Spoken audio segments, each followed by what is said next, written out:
In the headlines, new governor of Osun State, Ademola Adeleke, sworn in Osogbo as he freezes all government accounts in the state. Federal government extends resumption of Abuja-Kaduna rail services. ASUU ABU threatened to abandon backlog academic activities over pro-rata salaries. And Uganda extends quarantine in Ebola epicenter for 21 days. Hello and welcome to Trust TV News Updates. I'm Zainab Bala.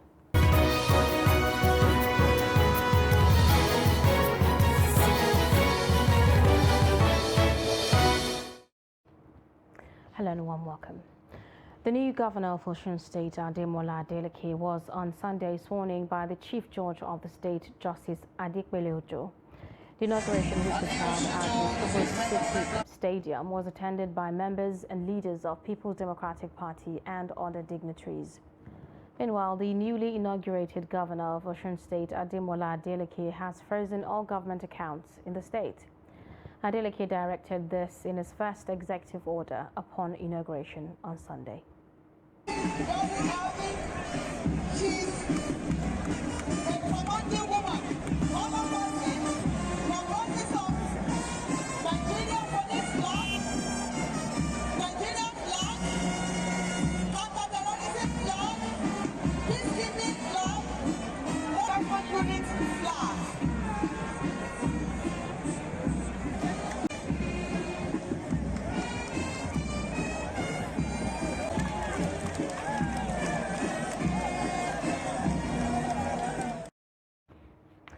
The PDP Governors Forum, under the leadership of His Excellency Honorable Aminu Waziri Tambuwal, Governor of Sokoto State, has congratulated Senator Ademola Adeleke on his inauguration as Governor of Osun State on 27 November 2022.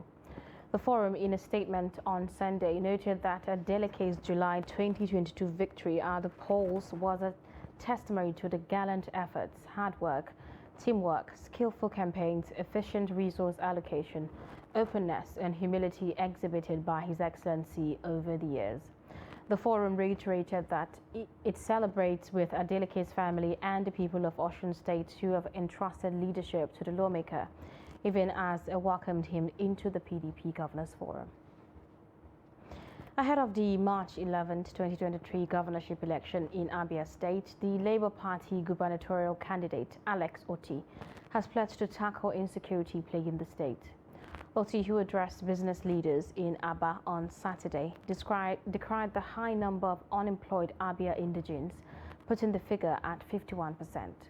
He noted that when the people were not doing anything, social vices including armed robbery are likely to be on the rise. The LP governorship candidate also promised to look into the state of the Port Harcourt-Aba Expressway to ameliorate the hardship commuters face while plying the road. He also weighed into the demolition of some shops in Aba by the state government, regretting why the traders will not be compensated.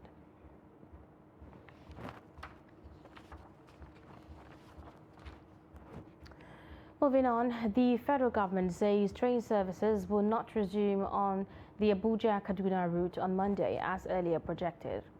Minister of Transportation Muazu Sambo disclosed this to newsmen in Kaduna on Sunday during an inspection tour to access the state of readiness of Abuja-Kaduna rail services before the commencement of operations. Nonetheless, he announced the introduction of some security measures and precautionary guidelines, such as the use of national identity number for passenger profiling, which is now compulsory. The Ahmadu Bello University ABU chapter of Academic Staff Union of Universities staged a protest over 7 months withheld salaries for its members and threatened to abandon the backlog of academic activities. The protest was held at the Kontagora Square of Samaru campus of the university and ended within the premises. The report. During the protest, several members of the union carried placards with inscriptions such as "Respect the principle of collective bargain," "We say no to casualization of intellectual labor," and "ASU is a protector of public institutions," among others. Speaking to newsmen shortly after the rally, Dr. Hussaini Abdullahi, the branch secretary of the union, said the protest was to express displeasure on the decision of the government to pay union October salary on a pro rata basis. Well-informed, all well-meaning Nigeria here in Nigeria and those in diaspora, the unfair treatment we receive from government, despite the goodwill that we have demonstrated by suspending the strike based on the court ruling and the intervention of the Speaker House of Representatives and other well-meaning Nigerians. So we expect that government should also respect and do its own part of obligation. He said the union do not know why the government took such a decision, stressing that the decision violates rules of engagement for academics. While responding to the cancellation of the session as suggested by some members during the special meeting, the secretary said the suggestion will also be part of their submission to the NEC for deliberation. Well, today we have convened a special Congress meeting and the rally, and then the Congress resolved that yes, we have suspended the strike, but we are going to communicate to National for them to consider. He added that the condition of service for the academic staff differs from the mainstream civil service, stressing that academic staff were employed to teach, conduct research and community services. He said the union just stopped the teaching component during the strike, but to the dismay of the lecturers, we are not paid on the pro rata basis. He therefore described the pro rata salary as a crash mischief by the government and its agent toward cajoling the union to reconsider its stand. From Zaria, Abubakar Sadiq Muhammad, Trust TV News. Kogi State Government has approved 65 years as the new retirement age for teachers in public primary and secondary schools in the state. The Kogi State Information Commissioner Kingsley Fowl said the approval was approved at the weekly Executive Council meeting. This is at variance with the 60 years retirement age for all civil servants at all levels in the country. The Commissioner explained that the domestication of the 65 years retirement age has put the state teachers at par with their counterparts at the federal level. He added that the Executive Council also approved the transmission of a bill for a law to amend the Kogi State Utility Infrastructure Management and Compliance Agency to create an enabling environment with the required law for the government to impact more on the lives of the people. The Socio-Economic Rights and Accountability Project, SERAP, has taken President Muhammadu Buhari's government to the ECOWAS Court of Justice over illegal pipelines and oil theft. SERAP, in a statement on Sunday, said it filed a lawsuit against the current administration over the failure to probe the operations of illegal oil pipelines between 2001 and 2022, to name and prosecute those suspected to be involved and to recover proceeds of crime. SERAP Deputy Director Kolaole Oluwadare said the suit was filed by the group Eric Doe, who is suing for himself as the leader of the GOI community in Kokana local government area of Rivers State, and on behalf of the GOI community and 15 other concerned Nigerians. According to him, the suit followed recent reports of the recovery of at least 58 illegal oil pipelines used to steal the country's oil wealth. The statement further said the illegal pipelines have been operated for many years without notice, implying a flagrant violation of international human rights obligations to ensure the proper, effective and efficient management of the country's wealth and natural resources. No date has been fixed for the hearing of the suit.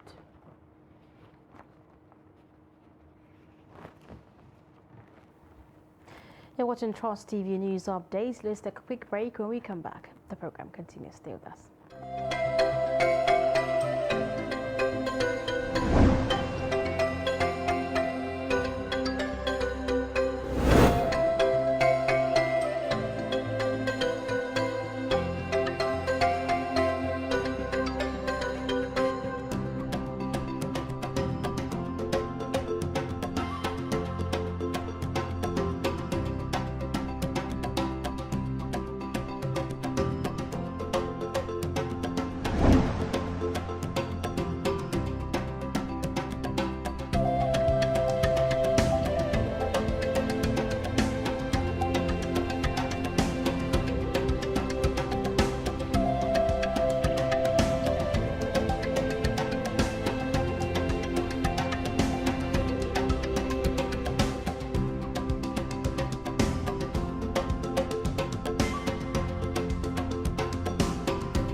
Welcome back. If you are just joining us, this is Trust TV News Update, our top stories. New Governor of Osun State, Ademola Adeleke, sworn in Osogbo as he freezes all government accounts in the state. Federal government extends resumption of Abuja-Kaduna rail services. Moving on, the Ministry of Mines and Steel Development says the Kano Gold Souk and other regional projects being executed by the ministry will become operational by 2023. The Minister Olamilekan Adegbite, who stated this in Abuja, said the souk would make the country to become a world destination for gold. He said the government had trained people who will make pieces of jewelry, adding that they would be resident in that gold souk. He said gold from Kano is being taken out of Nigeria to places like Dubai and others where they turn them into pieces of jewelry. Commuters plying federal, state and some local government roads in Adamawa have lamented the deteriorating nature of the roads. They are therefore calling on the government to hasten the maintenance, rehabilitation and reconstruction of the roads affected by the 2022 flooding to ameliorate the plight of users. Salis Lowell has the details of this report.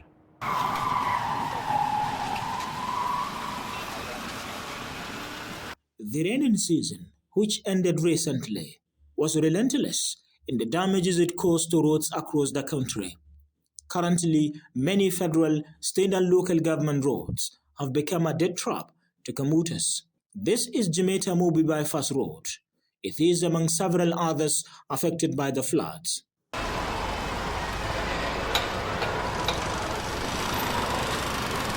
Commuters plying the road said urgent intervention will go a long way toward alleviating their suffering.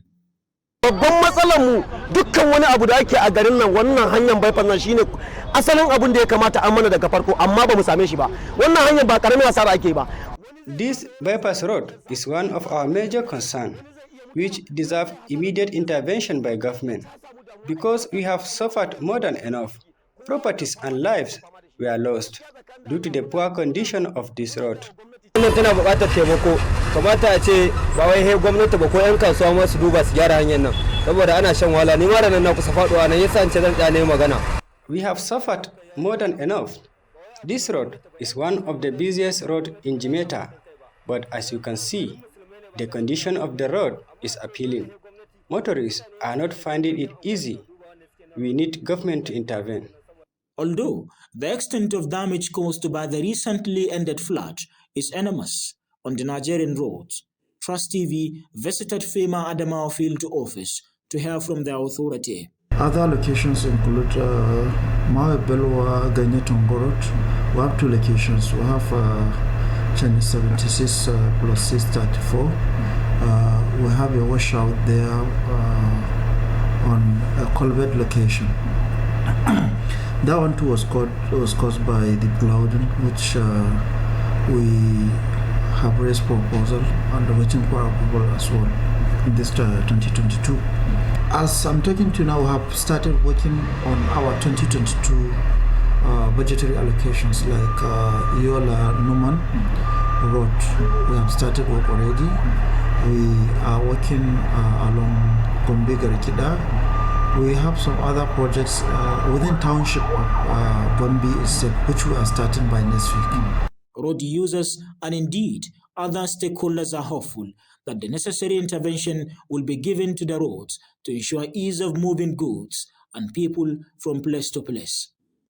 From Yola, Salis Lawan, Trust TV News. And on the foreign scene, Uganda's President Yoweri Museveni has extended a quarantine place on 2 districts that are the epicenter of the country's Ebola outbreak by 21 days, adding that his government's response to the disease was succeeding. Movement in and out of Mubende and Kasanda districts in central Uganda will be restricted to up to December 17th, the presidency said late on Saturday. It was originally imposed for 21 days on October 15, then extended for the same period on November 5th. The East African nation has so far recorded 141 infections. 55 people have died since the outbreak of the deadly hemorrhagic fever was declared on September 20th. Equatorial Guinea's President Teodoro Obiang Nguema and his son, Vice President Teodoro Nguema Obiang Mage, have clinched re-election with 95% of the November 20th polls, extending his 43-year rule and cementing his place as the world's longest-serving ruler. Obiang's ruling Democratic Party of Equatorial Guinea, PDGE, won all 55 Senate and 100 Parliament seats. With this landslide victory, the president will go on to appoint the remaining 15 Senate seats. The West African country, with about 1.5 million people, has had only 2 presidents since independence from Spain in 1968. Obiang ousted his uncle Francisco Macías Nguema in a coup in 1979. Obiang has always won with over 90% of the vote in polls that international observers have questioned. Pundits say Obiang has rigged elections and done little to take the country out of poverty, in spite of its wealth in oil and gas.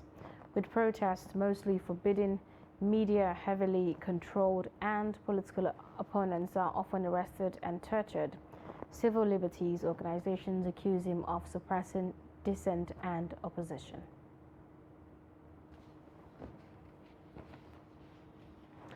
You're still watching News Update on Trust Television. Do stay with us.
Trust TV, documenting the Nigerian story.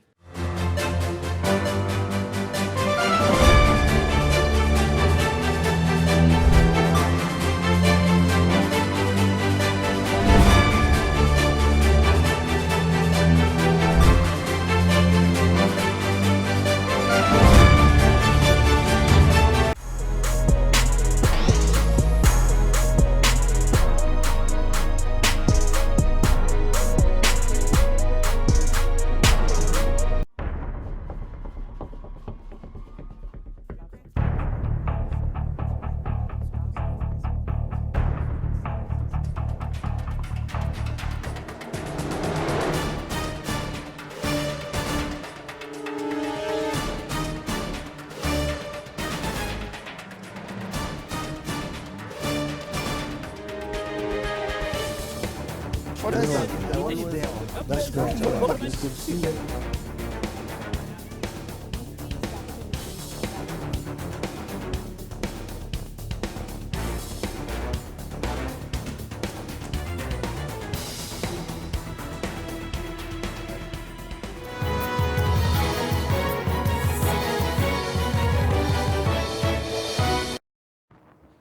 Welcome back. Thank you so much for staying with us.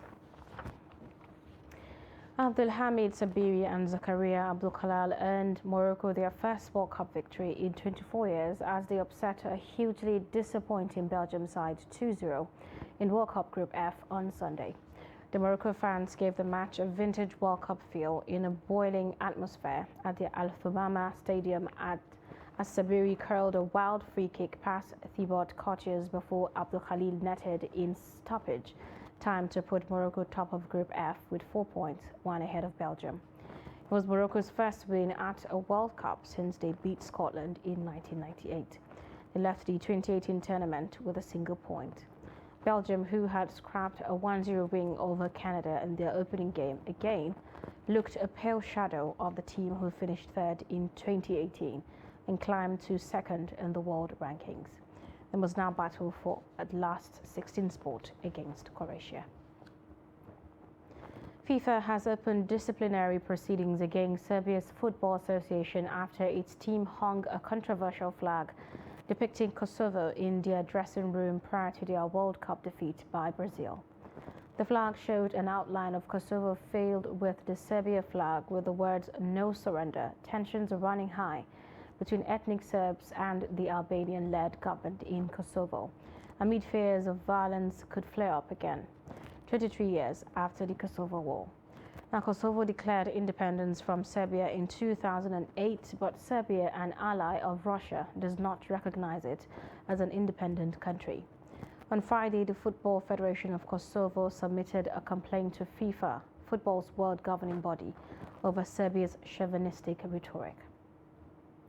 Now, Bournemouth have appointed Gary O'Neill as their manager on a permanent basis following his spell as interim boss. The 39-year-old took the helm at Vitality Stadium after head coach Scott Parker was sacked in August. O'Neill has signed a 1.5-year contract, which has the option to be extended for a further 12 months. Bournemouth have earned 13 points from 11 top-flight games with O'Neill in interim charge and are 14th in the Premier League. He has also guided the Cherries to the 4th round in the Carabao Cup courtesy of a 4-1 win against Everton. That was followed by a 3-0 league win over the Toffees in their final game before the World Cup break. Before we go, let's take a look at a feature. Now, Kenya region of Kaikwea, a group of small-scale African farmers, are leveraging smart farming technologies to beat changing the weather. Take a look.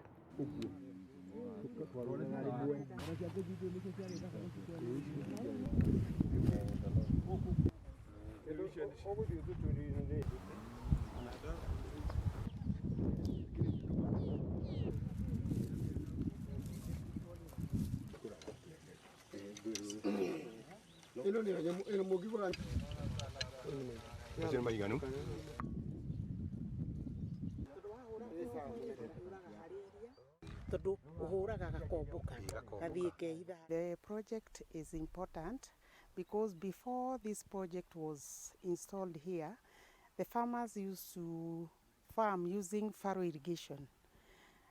Mostly they used a lot of water, but as per now, they are able to use very minimal water, and meaning they will be able to sustain the water that is in the dam, and it will be used by most of the community.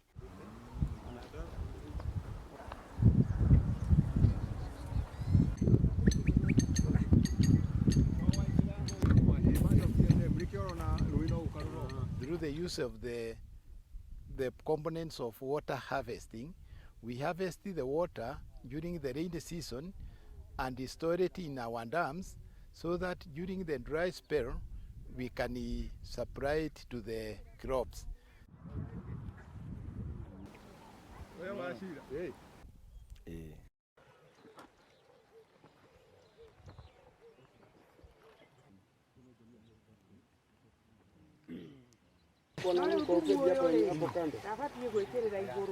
Wahingulira haria mai tuone uria mai maitikaga guku riu icio na turetere tuhande kuria uria uria sinilete thiko ici in case I need to make clarification I just talk to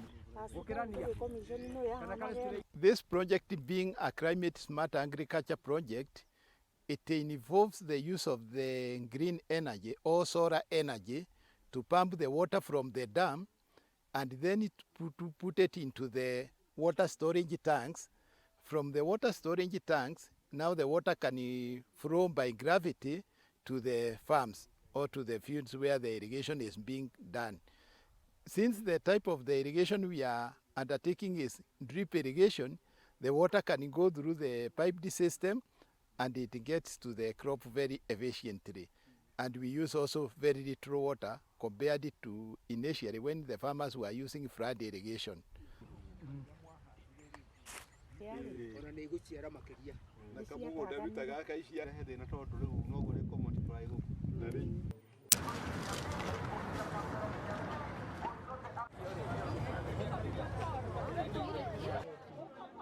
kemenya uganda matigiuritwo marufuku ni mahuritwo we